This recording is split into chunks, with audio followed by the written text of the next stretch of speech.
మన తిరుమల తిరుపతి దేవస్థానం యొక్క సూపరింటెండెంట్ కాంతి కుమార్ గారు చేశారు.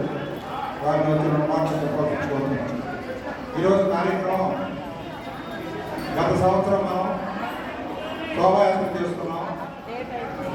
అదే శోభాయాత్ర కాకుండా వేరే రకంగా ఏదైనా చేస్తే బాగుంటున్న ఉద్దేశంతో ఈ రకంగా ఒక 7 పాటలను కీర్తనలను అందరం కలిసి సామూహికంగా పాడదాం అనేటటువంటిది శాస్త్రకళార్చన కార్యక్రమం పేరు పెట్టి చేశాము.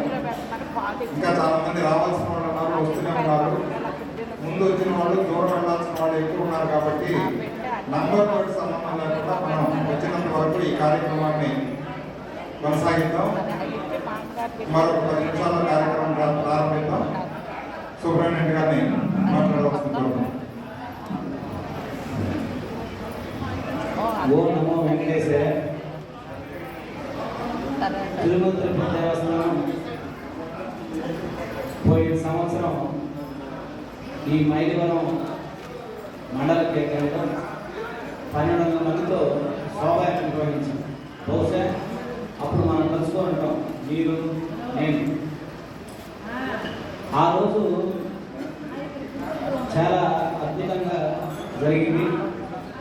ఆ రోజు వచ్చిన భజన సంఘాలకి అందరికీ కూడా తిరుమలలోని అఖండ హరినామ సంకీర్తన కేంద్రంలో ఉచితంగా భజన చేసే అవకాశం కల్పిస్తామని చెప్పాం.